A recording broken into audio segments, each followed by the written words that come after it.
Olá, eu sou Moisés Correia e este é o programa Outro Olhar. Veja nessa edição a entrevista do professor Carlos Lessa à mídia internacional criticando o leilão de Libra. Veja também uma entrevista exclusiva com a doutora Clair do Movimento Reage Brasil sobre a auditoria cidadã da dívida. Encerramos o programa com um comentário de doutora Marinês Trindade sobre a PEC das domésticas. Outro Olhar volta já, nos aguarde.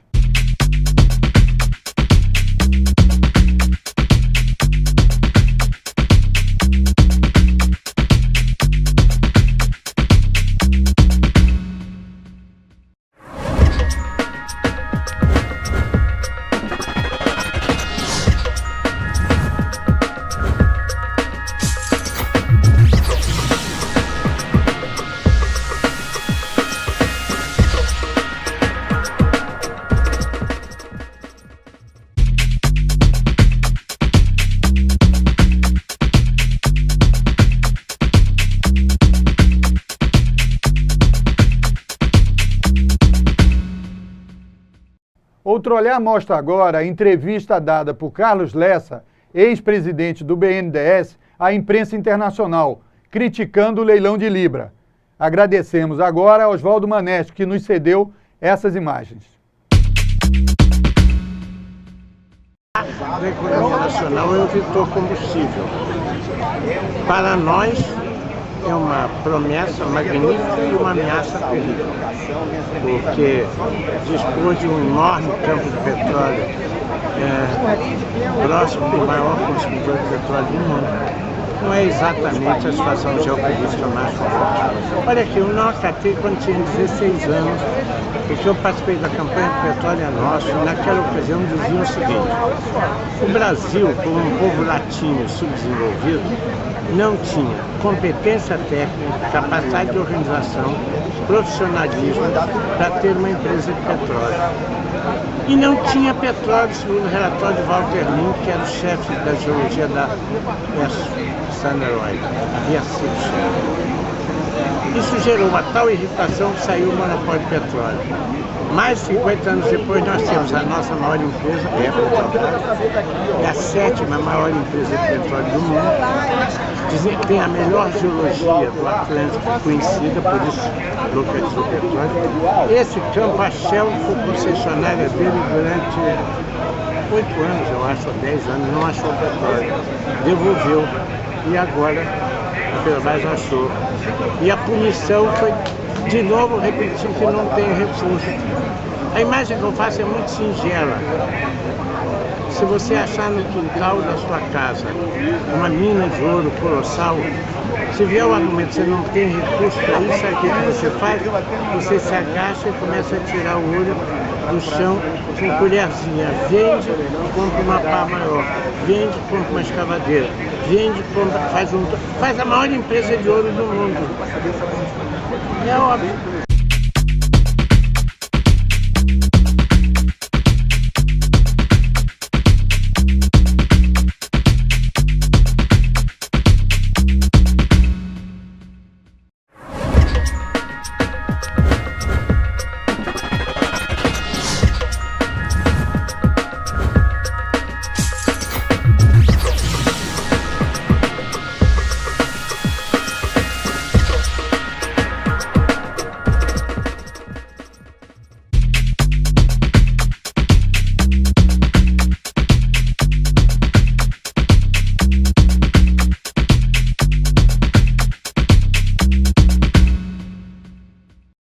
Outro Olhar mostra agora uma entrevista com a doutora Clair, do Movimento Reage Brasil. Ela fala sobre a auditoria cidadã da dívida. A TV Com BR recebe hoje a doutora Clair, que é presidente do Instituto Reage Brasil. Nós trouxemos Clair aqui no programa para a gente discutir um pouco sobre o que representa esse movimento da auditoria cidadã da dívida brasileira. Doutora Clair, o que tem a ver os protestos de junho que tomaram conta do país já e que continuam em vários estados e essa questão da auditoria cidadã da dívida? Bom, primeiro é um prazer estar aqui com você, conversando com toda a população que hoje está nos assistindo. e queria dizer que foram muito importantes esses protestos de junho. Os estudantes, a população foi às ruas reivindicando direitos, os mais variados. Tem um cartaz que dizia o seguinte: são tantos que nem cabe no cartaz, né? Então a população reivindicava principalmente transporte público de qualidade e num preço justo. Queriam saúde e educação também de qualidade, com atendimento de toda a população, segurança, né? Foram salários dignos, né? Foram muitos os pedidos realmente, né? Os prefeitos, né? Muitos prefeitos baixaram as tarifas de ônibus, mas não ao nível do necessário, e também a qualidade também não melhorou, né? Nós temos todo um processo aí pela frente. O governo federal tomou algumas medidas, governos do estado também, mas assim, a população quer mudanças, né? E essas mudanças, elas encontram uma restrição, porque não tem recursos públicos para o atendimento de todas essas reivindicações. Embora o Brasil seja a sexta economia do mundo, né, tem riquezas mil que são cantadas em prosa e verso desde a época do nosso descobrimento, infelizmente esta riqueza ela não beneficia o conjunto da população brasileira. E um dos problemas centrais que afetam o desenvolvimento econômico e social é justamente a questão da dívida pública brasileira. Então, uma grande parte dos nossos recursos são direcionados para o pagamento dos juros e amortização da dívida pública, faltando dinheiro para a educação, para a saúde, para a segurança e para outras tantas reivindicações aí, para atendimento das reivindicações da população brasileira. Então, hoje esse debate é importante porque nós temos que trazer à tona o foco do problema que entrava, então, o atendimento desses recursos para a população brasileira. Eu acho importante, viu, Clay, essa discussão, e por isso que nós estamos fazendo aqui, debatendo isso aqui no nosso programa, porque é o seguinte, em geral, as pessoas têm uma visão, né, assim, a ligação direta é o seguinte: falta dinheiro para a saúde, falta dinheiro para a educação porque os políticos roubam o dinheiro. Essa maneira de tratar o assunto, que tem algum fundo de verdade, obviamente não é totalmente mentira, mas ele é feito pela mídia, através da mídia, né, de uma maneira muito superficial para a pessoa entender o problema. Então, de que montante nós estamos falando, né? Por que a dívida entrava o desenvolvimento ou atendimento dessas reivindicações que você citou das manifestações? Bom, nós temos um orçamento geral da nação, né, os recursos públicos. Vamos tomar como exemplo aí o orçamento do próximo ano, 2014. Né? 2014. O governo mandou, já foi para o Congresso, foi aprovado. O orçamento está em torno de 2,360 bilhões. Desses 2,360 bilhões, 1 trilhão e 6 milhões são para pagamentos dos juros e amortizações, sendo que 81 bilhões para a educação e 92 bilhões para a saúde. Só por essa dicotomia aí entre o valor do pagamento dos juros e amortizações, saúde e educação, dá para a gente ver que o problema está na questão da dívida pública. Hoje a nossa dívida pública interna está em torno de 2 trilhões e 823 bilhões e a dívida pública externa está em torno de 441 bilhões de dólares. Então ultrapassa 3 trilhões e 700 bilhões de reais. Anualmente, esse percentual para o pagamento dos juros e amortizações da dívida ocupa do nosso orçamento da União, de 43% a 45%. Então, do bolo todo arrecadado dos impostos, né, de toda a população que contribui para esse bolo, 43%, 45% vai para o pagamento dos juros da dívida, dos juros e amortização. Então, sobra muito pouco. Então, olha, em termos de percentual para a população entender o que isso significa. 2012, 43,98% foi para o pagamento dos juros e amortizações. Isso representou 778 bilhões. Saúde, bom, então a gente já vê 43% para o pagamento dos juros, saúde 4,17%, educação 3,34%, segurança 0,38%, transporte 0,7%, habitação 0,01%. Então é muita diferença entre os percentuais, né? Então eu acho que nós precisamos de ter um olhar, focar esse problema, né? Para ver como que nós vamos resolver essa questão, né? Agora, por exemplo, acho que hoje ou ontem, o Copom está anunciando aí que vai subir os juros. Foi, né? subiu. 9,5%. Já subiu. E fez uma indicação que no próximo reunião, mês que vem, vai subir para 10%. Vai subir, né? Então, assim, aumenta 1%, vamos dizer, se aumentasse 1%, aumentou 1% agora, praticamente. 1%, o que significa de aumento em cima de 3 trilhões e 700 bilhões? Quer dizer, o Brasil paga esses juros, né?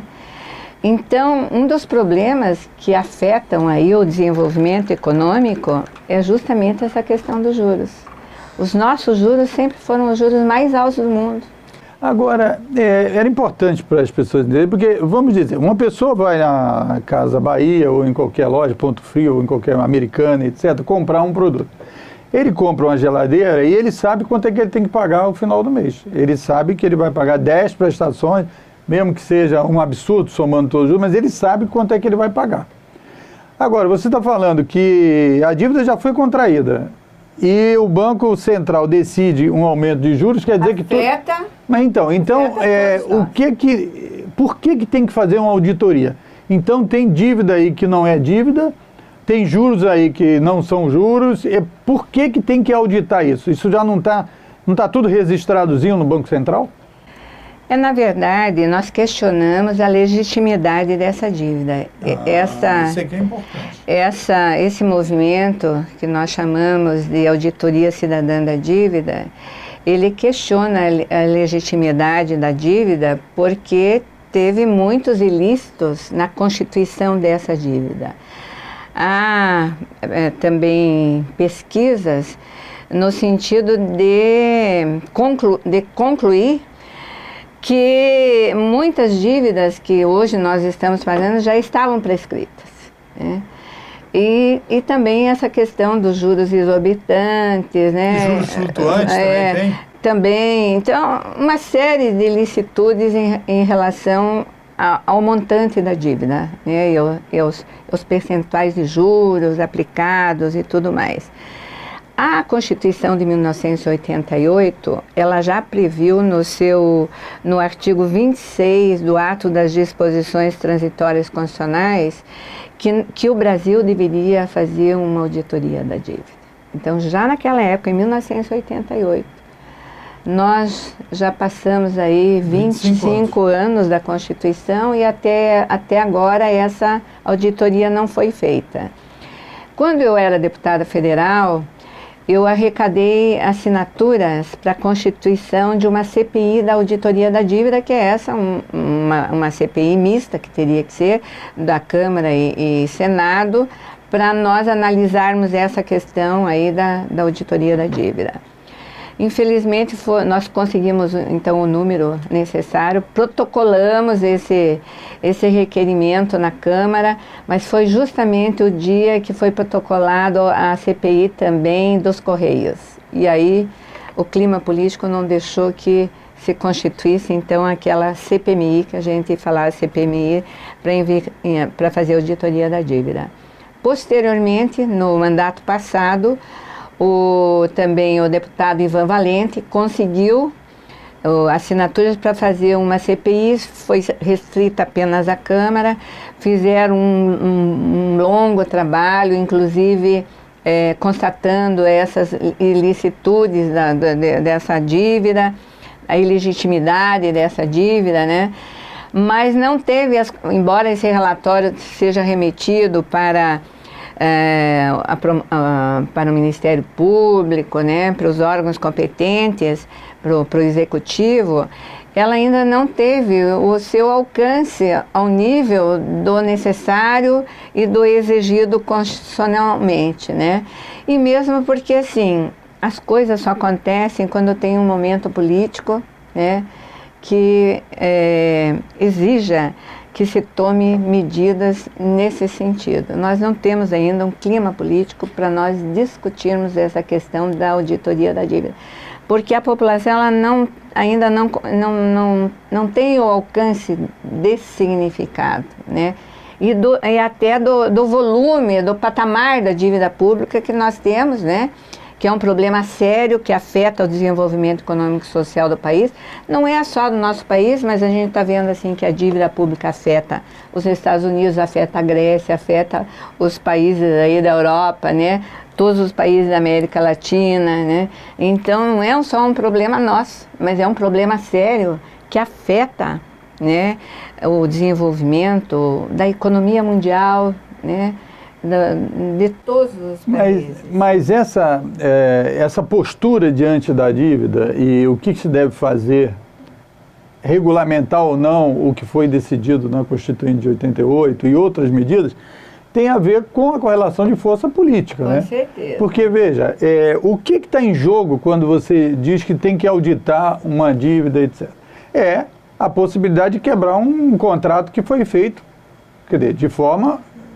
Você disse que foi lesiva aos interesses nacionais, foi ilegítima e tal, então tem argumentos para fazer essa modificação. Mas isso implica em quebrar paradigmas que dependem de força política, não é isso? Com certeza, não só essa questão, mas a gente sempre ao longo de muitos anos, né, nós estamos lutando pela mudança do modelo econômico implantado, não é só no nosso país, é no mundo, né? Porque, por exemplo, o modelo econômico do nosso país, ele é baseado em algumas diretrizes. Uma das diretrizes é essa questão dos juros altos, para atrair o quê? O capital estrangeiro. Na verdade, nós somos dependentes, né, do capital estrangeiro, né? Então, nós temos esses juros mais altos do mundo, para privilegiar quem? A entrada desses capitais estrangeiros, né? Alguns capitais que chamavam até de motel, né? Ele vinha aqui, ficava um tempo e ia embora, né? E ainda não existe. Aquele de fazer o investimento e tal, que é estrangeiro, mas até cria alguns empregos, etc. Nós não temos no nosso país um controle desse capital estrangeiro. Acho que nós deveríamos ter uma legislação que determinasse esse fluxo aí do capital estrangeiro. Então, por quanto tempo deveria ficar no nosso país, vamos dizer, dar uma crise, sai todo o capital estrangeiro para fora, né? Causa turbulência interna, problemas relacionados aí à economia do nosso país, quem sofre é a população brasileira. Então, nós deveríamos ter um controle de fluxos de capitais, né, no meu entender, né? Mas nós deveríamos principalmente ter a mudança do modelo econômico, porque esses juros altos, eles acrescem a nossa dívida pública e impedem que a gente tenha recurso para educação, para cultura, para habitação, né, para saúde. E aí todo esse recurso que nós trabalhamos muito, a população trabalha muito, 43%, 45% vai para o pagamento dos juros e amortizações. Então, só para a população ter uma ideia do que nós remetemos para o pagamento dos juros e amortizações aí da dívida, nos 8 anos do governo Fernando Henrique Cardoso foi 2 trilhões e 79 bilhões. No governo Lula, 4 trilhões e 763 bilhões. Só nesses governos aí, nós totalizamos cerca de 7 trilhões de reais que nós remetemos para fora do país para... É quase que toda a produção de 4 anos, né? Pois isso pelo que você falou. Porque é 2... exatamente. Então, assim... Produção inteira. A própria presidenta Dilma, quando ela não era presidente, né, mas ela era ministra do governo Lula, ela disse que nós, com os juros altos, nós estamos enxugando gelo, né? Porque realmente, quer dizer, nós subimos os juros, nós não temos condições de pagar todo aquele percentual de juros que seria devido.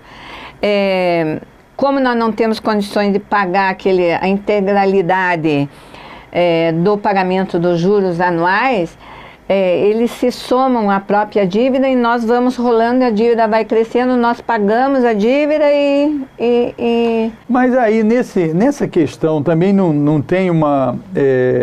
por exemplo, o Brasil se debatia muito, né, pelos movimentos sociais, pelas forças de esquerda, os intelectuais mais ligados à área da economia, que tinham uma posição diferente do neoliberalismo, é a questão da dívida externa. Mas parece que foi no governo Lula que se divulgou que o Brasil não tem mais problema com a dívida externa, certo? Inclusive que o Brasil financia o FMI, empresta dinheiro e tal. Isso também não acabou reduzindo um pouco essa capacidade de se fazer... Porque se não tiver um combate, né, quer dizer, com forças que sejam e que tem argumentos e tal para manter uma determinada bandeira em ação, fica uma visão de que não, o Brasil não tem mais problema com dívida. Certo. A nossa dívida externa está em 441 bilhões de dólares, né? E grande parte da nossa dívida, nos últimos tempos, ela se transformou de dívida externa em interna, né? Tanto que hoje, já falei aqui, estamos nesse patamar de 2 trilhões e 800 bilhões de dívida interna. Acontece que naquela época do Lula, o Fundo Monetário Internacional, ele precisava inclusive de recursos, né?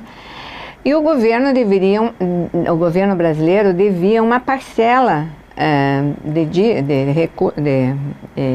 dinheiro, né, para o Fundo Monetário Internacional, mas era uma parcela pequena que o Brasil devia ao Fundo Monetário Internacional.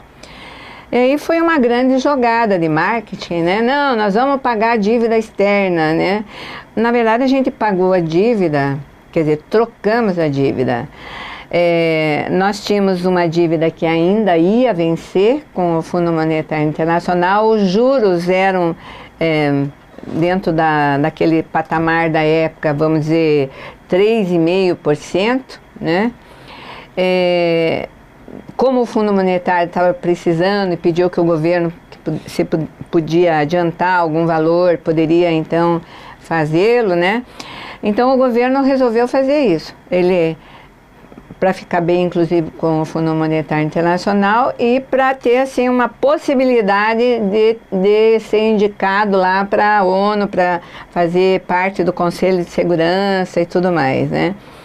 Então, o governo trocou uma dívida que ainda ia vencer a 3,5% por títulos da dívida pública, né? Com percentuais a maior de juros, né? Então trocamos uma dívida com um percentual de 3,5% por dívidas de 8,5% e por aí afora, né? Com um prazo maior para o vencimento. Não, mas o prazo ia ainda vencer, né? Nós não tínhamos necessidade de fazer aquele pagamento, né? Então a gente anda pela rua, às vezes eu pego um táxi e estou falando lá da dívida, mas a dívida externa não foi paga, a população acha que nós não temos mais essa dívida. E mais ou menos o que aconteceu com o petróleo, negócio da gasolina, né? O Brasil ficou autossuficiente, só que aí, não, mas o Brasil ainda compra certo petróleo e tal, etc. Aí ficou um negócio meio confuso, qual é a verdade e tal, e não fica muito claro para as pessoas essa questão da dívida mesmo. Não queremos discutir mais dívida, a dívida já não existe. Pois é, não existe. E aí você está vendo aí que 44% de tudo que é produzido no país está indo para pagamento. Exatamente, né? Então eu acho assim que a população, ela tem que debater essas questões. Eu parabenizo então você por estar colocando aqui em pauta esse debate. Infelizmente, os grandes meios de comunicação não têm muito interesse de colocar... não tem porquê, eu vou dizer, você não diz, mas eu digo, porque é o seguinte, os meios de comunicação, você assiste a 1 hora de televisão, você vai ver 15 minutos de propaganda. Do Itaú, de Bradesco, de não sei o que, de Santander e etc. Então vai falar de auditoria da dívida, esses caras vão estar no meio, vão ter que Setúbal e não sei o que. E agora, inclusive, a Marina, né, quer dizer, financiada pelo Itaú, tem uma pessoa lá que é graúda do Itaú e que parece que é a filha do ex-dono, sei lá. Então, aí eles ficam de tal forma na engrenagem política e na engrenagem da comunicação que esse debate, que eles não têm interesse, acaba não fluindo, não? É o compromisso, né, dos governantes com os interesses econômicos, né? Então, a subserviência do poder político aos interesses econômicos, né? E é justamente essa questão que a população também tem que estar atenta. E está atenta porque está querendo reformas políticas, né? Um dos pontos aí importantes da reforma política é o financiamento público de campanha, exatamente para não ter essa vinculação, né, do poder político com o poder econômico. Porque se o poder econômico injeta recursos nas campanhas eleitorais, ele vai haver um troca... Pelo menos amortecer o debate sobre esse assunto. Exatamente, para não colocar, né, em questão esse debate. Então, são várias medidas nesse contexto que nós temos que ir tomando, desde a reforma política, a questão do modelo econômico, da diminuição do percentual dos juros, que é a política econômica, né? De não ser dependente do capital estrangeiro, de ter restrições, né? Se nós tivermos uns juros baixos, o capital estrangeiro não vem, né?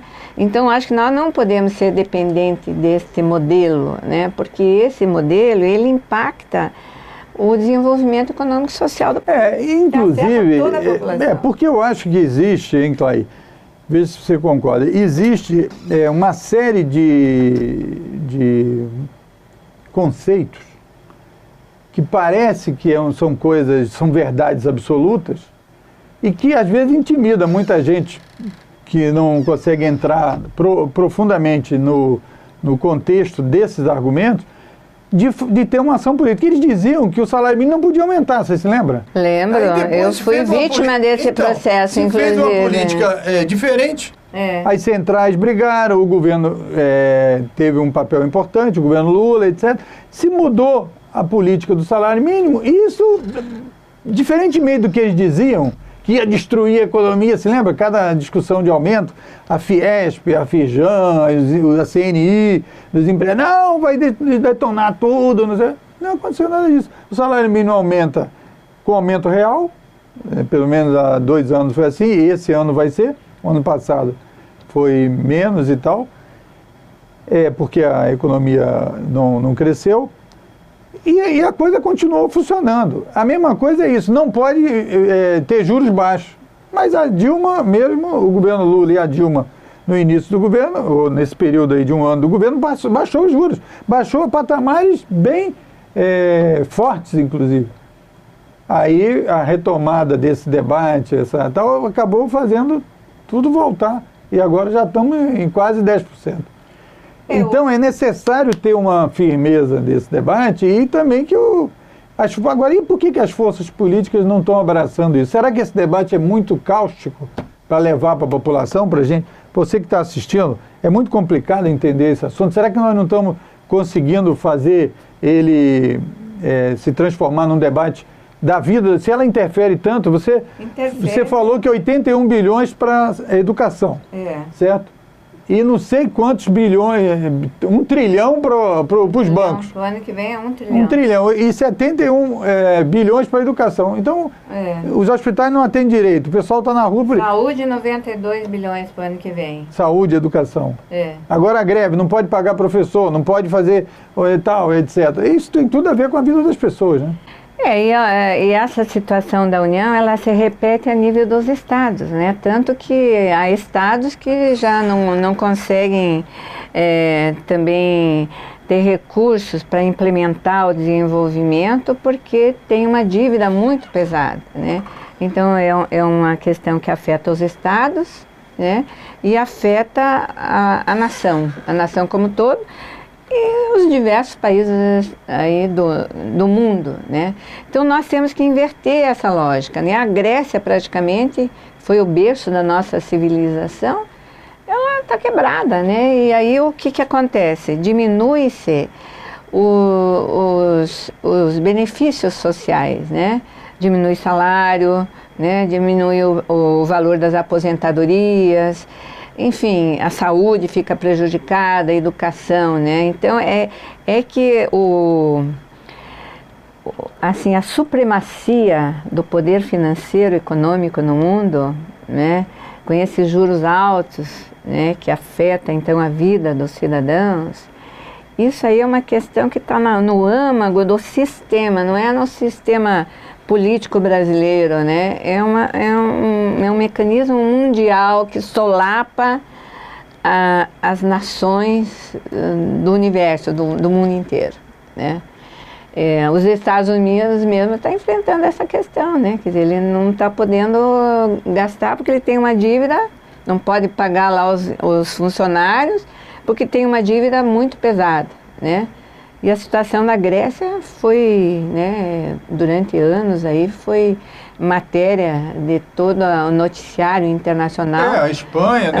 O índice de desemprego da Portugal, juventude é de 1/4 Itália, da população. Pois é. Portugal, Itália. O desemprego afeta, né? Quer dizer, nós ainda estamos tendo um fôlego, mas com certeza a crise vai chegar no nosso país. A gente espera que ela nem chegue, né? Mas é que a situação ela é muito difícil diante do quadro que se apresenta. Então, mas a gente poderia apresentar de que uma solução seria a gente, digamos, porque os parlamentares têm que se envolver em eleições de 2 em 2 anos, né?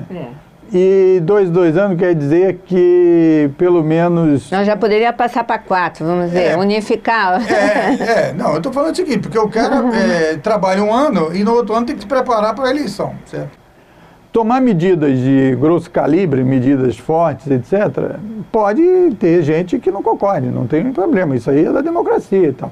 O cara fica meio restrito.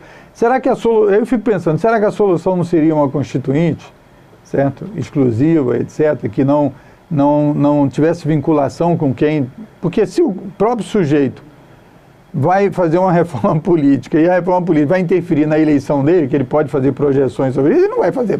Porque isso é a mesma coisa que o cara querer fazer um testemunho que vai servir contra ele. Isso até o nosso direito libera o cara, né? O cara não vai dar um testemunho que possa servir como prova contra ele.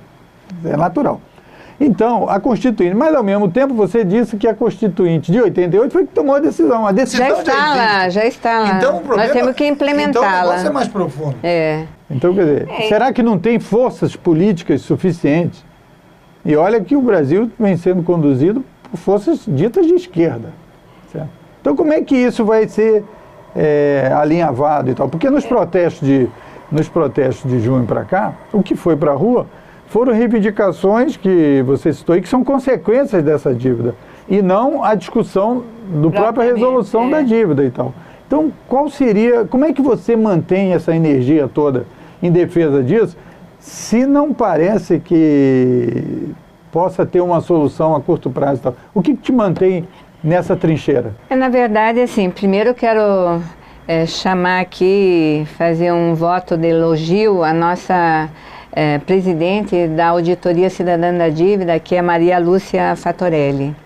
Ela tem percorrido o Brasil inteiro, fazendo palestras, ajudando inclusive nos estudos dessa questão da dívida do Brasil, da dívida de outros países. Foi inclusive fazer palestra na Grécia, naquele momento crucial que estava vivenciando lá a população, naquele quadro trágico, né, que estava calamitoso até no sentido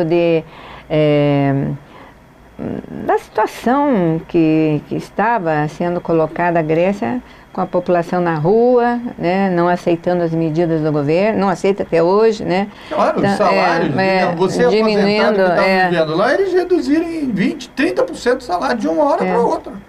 Então, a Maria Lúcia tem feito um trabalho muito grande, e tantos outros companheiros, né, não só do Brasil, mas também do mundo, que tem essa visão, uma articulação, claro, internacional, porque as pessoas estão enxergando que o problema central é esse, né? Um problema do sistema que eu já falei, um sistema do mundo capitalista neoliberal, né? Na verdade, é uma política neoliberal. Mas eles não quebraram o mundo em 2008? E as medidas tomadas de estímulo eram todas medidas anti-neoliberais, né? As medidas de estímulo à economia, etc, etc. Mas aí passou um pouquinho o momento crucial da crise e eles voltaram com força para manter o sistema. Porque eles também, com essa questão das comunicações, claro, eles acabam atuando de noite e de manhã, né? Ou de dia e de noite. Porque enquanto uma indústria trabalha, por exemplo, no horário de 8, 10 horas, o capital trabalha 24 horas. Porque ele sai daqui, o Japão acabou aqui à noite, a gente já viu o jogo, já viu os últimos e tal, vai dormir, o Japão está amanhecendo, eles o dinheiro vai para lá, através do computador, e a agitação continua deles. Eu entendo que as medidas que estão sendo tomadas para resolver esses problemas, eles na verdade eles não resolvem, né? Quer dizer, emprestar mais dinheiro para aquele país, mas sem reduzir juros, sem analisar se aquela dívida é legítima, né? Então, fazendo que aquele país tome medidas mais drásticas em relação à restrição dos benefícios sociais, reduzindo salários, aposentadorias e demais direitos trabalhistas e previdenciários, né? Então, estão sendo tomadas essas medidas, né? E não outras que poderiam ser, olha, né? Então, nós estamos analisando aqui, a dívida é muito pesada, o juro é muito alto, vamos tentar resolver por aí, vamos pagar de tal forma um preço razoável numa quantidade X que não é aquela que é verdadeira, né? Então, eu teria que fazer uma análise dessa questão, né? Mas aí você estava me perguntando como que no Brasil, vamos dizer, no mundo, nós vamos enfrentar essa questão. Eu acho assim, primeiro nós temos que organizar a sociedade. Então a sociedade foi para as ruas, mas ela está dispersa, ela não está organizada.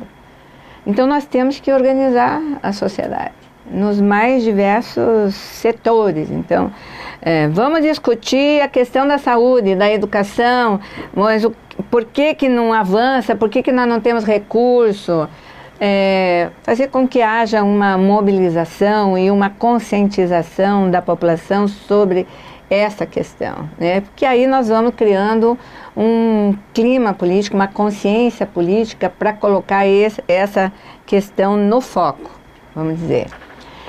E o outro aspecto aí, que isso aí está tudo relacionado, né? Então aí a questão da reforma política, porque nós não podemos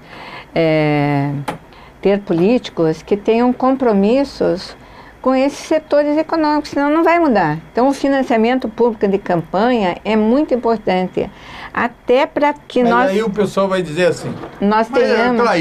Você está dizendo que não tem dinheiro para a saúde nem para a educação, certo? E aí você propõe aumentar a despesa nas eleições, isso não é aparentemente um conflito? Aparentemente mas acontece que daí há uma igualdade de competição dos candidatos, né? E aqueles que defendem realmente os interesses da nação e da população, eles poderão ser os eleitos para uma Câmara de Deputados. E reduzir esse trilhão aqui que vai para a dívida. E forçar, inclusive, ao governo ter uma política, uma outra política, um outro modelo econômico social para o nosso país, não baseado na elevação dos juros, não baseado na dependência do capital estrangeiro, né? Então, tem uma outra forma de conduzir a economia do nosso país, né? Então, acho que aí os governantes terão liberdade para traçar um outro projeto de desenvolvimento econômico. Inclusive, você falando da necessidade de consciência, uma consciência cívica, uma consciência cidadã, né, sobre o que é melhor efetivamente, a verdade dos fatos, dos números, porque nós temos, por um lado, os empresários, né, boa parte conservadores, trabalhando nessa questão do impostômetro, né? Sim, acho importante. Tudo o imposto é grande, etc. Então, não vincula. Porque isso tem um aspecto de desinformação, porque também, você só fala do imposto, aí você não fala. Então, o imposto é usado por que é tão alto? Quantas consultas são feitas no SUS? Quantos remédios são distribuídos na farmácia popular? Quantas pessoas recebem bolsa para sustentação? Então, isso tem que botar ao lado do impostômetro. Mas isso tudo... Quanto nós pagamos do juro ali? Exatamente. Tudo isso então, a gente teria... Mas já houve um plebiscito, não houve, sobre essa questão da dívida? Houve um plebiscito, mas ele foi um plebiscito popular, né? Foi feito... Não foi um plebiscito oficial, igual foi do presidencialismo e parlamentarismo, sobre o porte de arma e tal. Foi um plebiscito... feito pelos movimentos sociais. E que deu grande margem, não foi? Com certeza, uma grande parte da mobilização da população votou, né? Inclusive na época no não pagamento da dívida, né? Pela auditoria da dívida. Mas aí nós temos a Constituição. Tem inclusive uma ação da Ordem dos Advogados do Brasil, que está tramitando já há muitos anos, que é uma ação de descumprimento da Constituição. E está no Supremo. Está no Supremo. Agora o Supremo fica reclamando, não, temos que ter celeridade. Agora, eles estão sentados em várias decisões importantes. Com certeza. Que não... Mas aí que eu estou falando, nós não temos um clamor popular, né? Não tem essa consciência da população no sentido de exigir que o Supremo também paute essa questão. Mas se a sociedade não pauta, o Supremo também não vai pautar, porque também, diante de tantas questões aí colocadas aí para o Supremo, essa daí não seria importante diante da situação. Então, isso de certa forma quer dizer que nós estamos envolvidos num debate público amplo, de massa, com os assuntos que não são aqueles que mais tocam a resolução da situação objetiva da vida das pessoas? E agora, sim, eu acho que a população que foi para as ruas, ela quer mudanças, né? Só que ela não tem ainda muita certeza dos caminhos. Então, cabe aí às organizações sociais, às lideranças, aos meios de comunicação, a levar essa consciência para a população, porque vai ser debatido daqui para o ano que vem o programa dos candidatos. E aí que nós temos que intervir, né? A mudança do modelo econômico existente no Brasil, esse patamar de juros que impede o desenvolvimento, tem que mudar, né?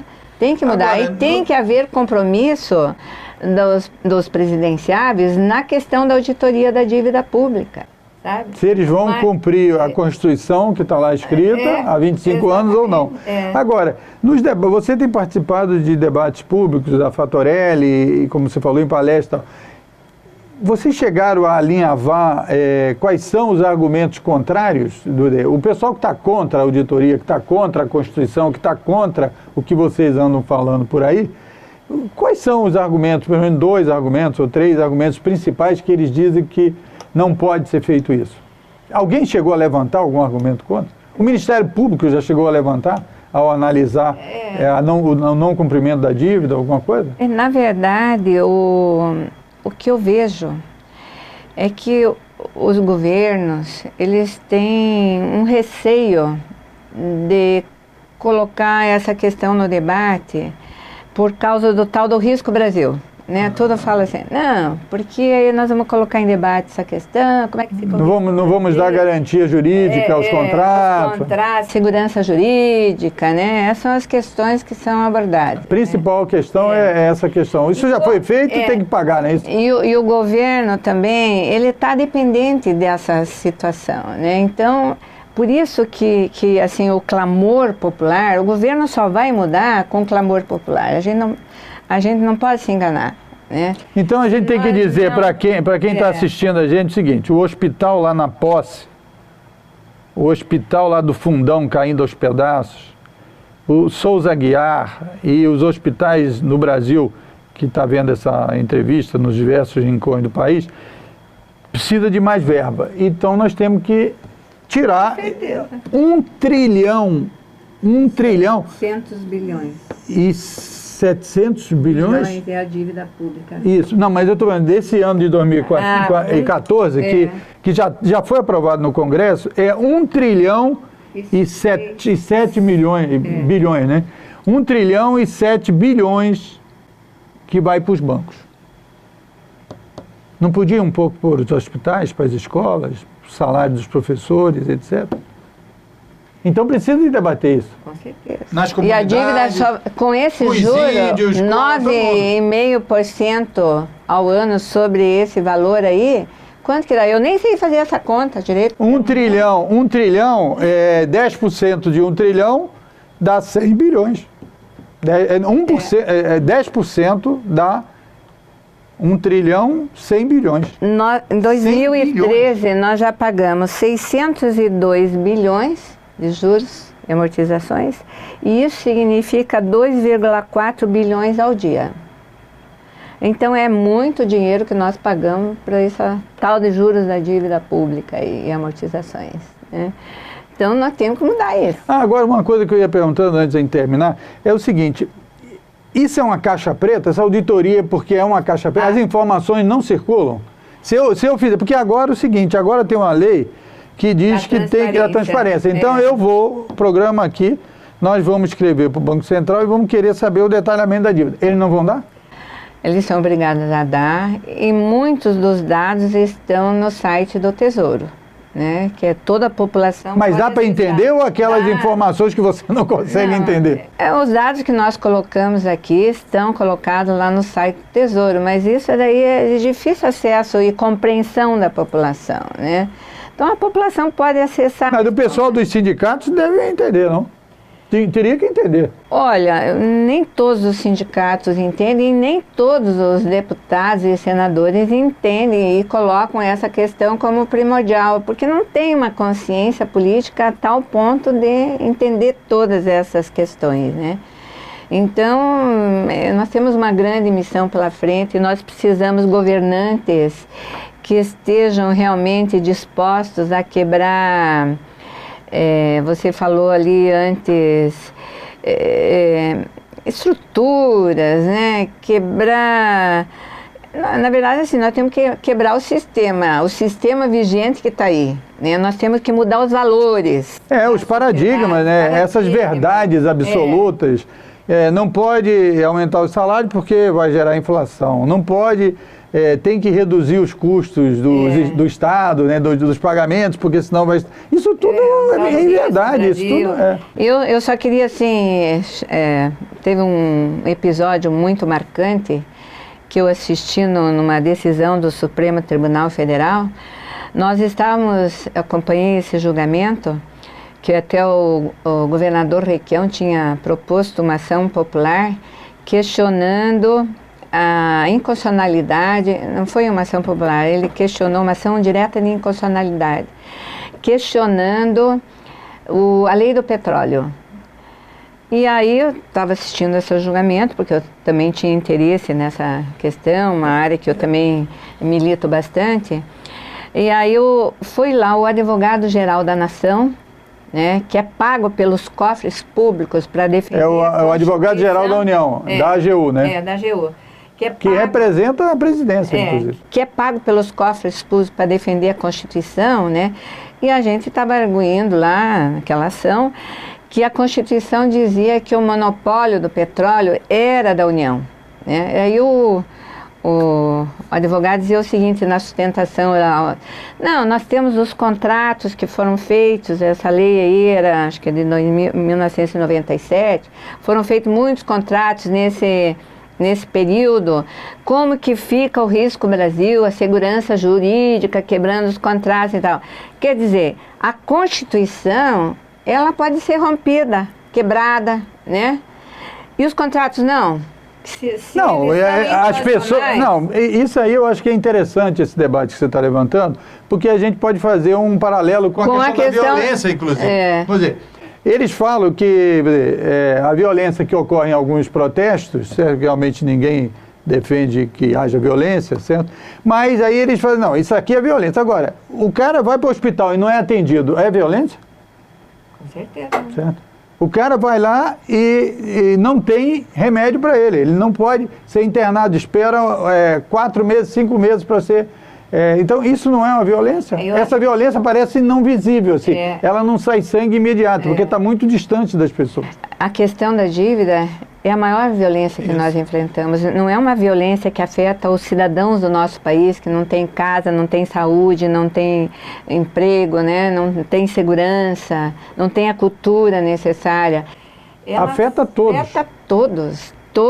Em todos os setores. E no mundo também. Então, nós temos que, aos poucos, mudando o nosso país, para nós, inclusive, contribuir para mudar os valores que se encontram no mundo, né? Porque muito do que está aqui é fruto de uma conjuntura internacional de ideias neoliberais que dominam não só o nosso país, mas o mundo todo. Nós queremos agradecer a sua presença aqui na TV Com BR. Vamos levar essa mensagem para todo o Brasil. Muito obrigado pela sua presença. Eu que agradeço.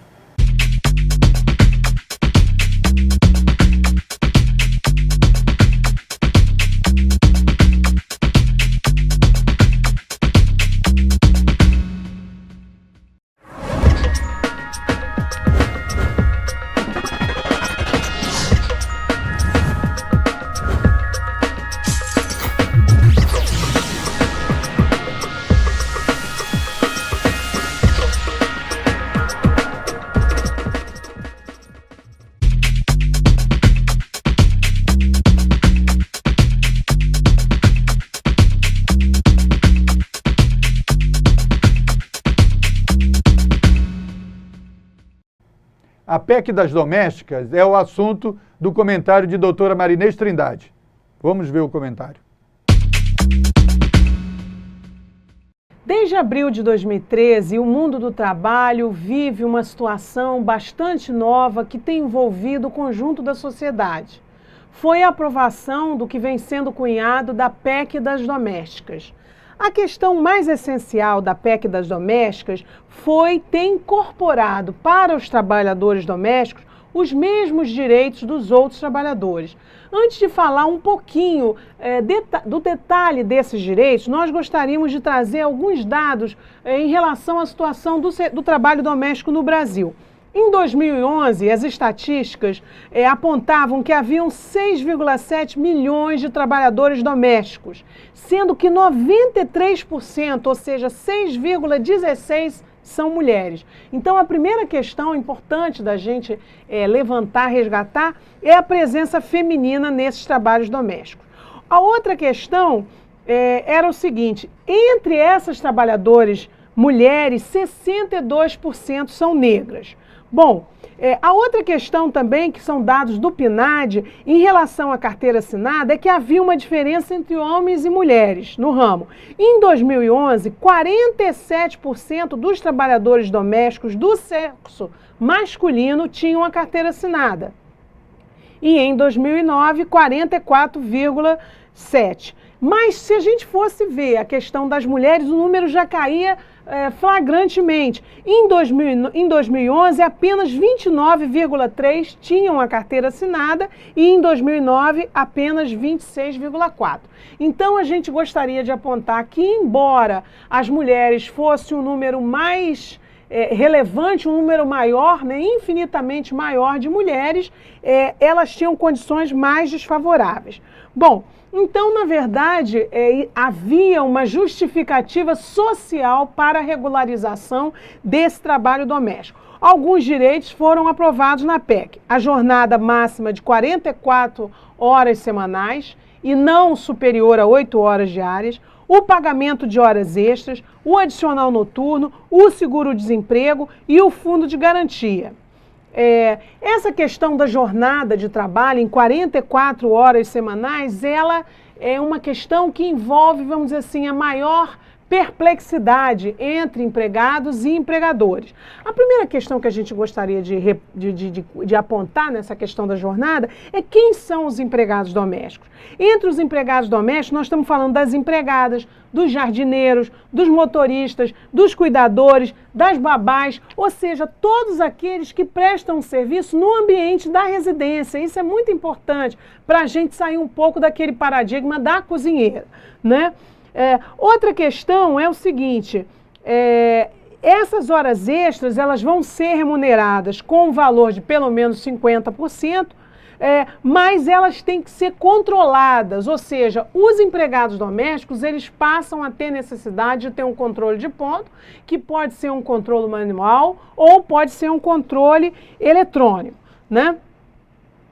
A outra questão também que a PEC que traz uma dúvida grande com relação à jornada é porque nós sabemos que muitos trabalhadores domésticos, notadamente as babás, elas dormem no serviço. Então isso implica que o controle dessa hora e saber o que é hora extra e o que é hora comum fica bastante dificultado. Agora, é importante a gente entender o seguinte, alguma coisa desses direitos ainda está pendente de regulamentação. A regulamentação se iniciou agora no mês de junho, a comissão já aprovou uma emenda para regulamentar, mas é preciso ainda que vá à Câmara, que vá ao Senado e também precisa a sanção da presidente Dilma Rousseff. E para que esclarecer a quem está nos ouvindo, o que está pendente de regulamentação? É a questão do seguro-desemprego, a questão das indenizações quando a pessoa for demitida sem justa causa, a questão do fundo de garantia, do salário noturno, do adicional noturno, do auxílio creche e do seguro contra acidente de trabalho. Então, quando a gente pensa na carteira assinada, quando a gente pensa na jornada, tudo isso já está em vigor, não é? Também existe um aspecto importante que está sendo discutido na Câmara e no Senado com relação à regulamentação, seria a definição do empregado doméstico com relação à jornada.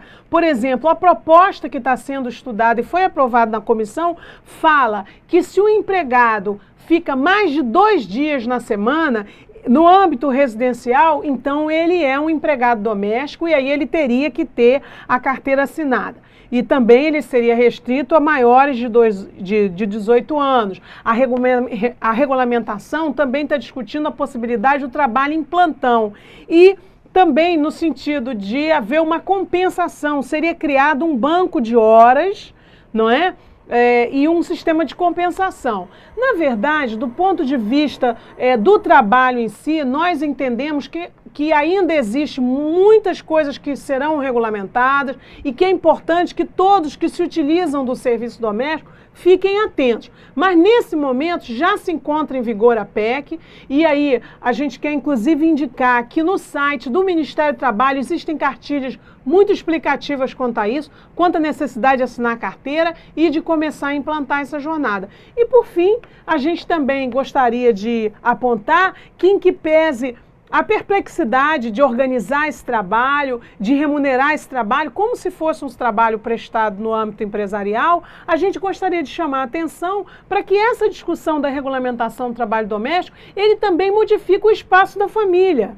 Porque, na verdade, nas famílias que podiam custear o serviço doméstico, o que acontecia? Todos nós socialmente víamos que o espaço da família, muitas coisas que deveriam ser realizadas pelo pai, pela mãe ou pelos próprios filhos, eram realizadas pelos empregados. Então, na verdade, além dessas questões do mundo do trabalho, a gente percebe que socialmente a PEC das domésticas ela pode implicar num novo espaço para a família e numa nova posição com cuidado e também com a própria alimentação, porque, na verdade, nós sabemos o quanto é importante esse convívio familiar e tudo isso pode ser redimensionado. É tudo muito novo, ainda há uma expectativa muito grande, mas vale a pena acompanhar. Obrigada. Outro Olhar fica por aqui. Até a próxima semana. Tchau.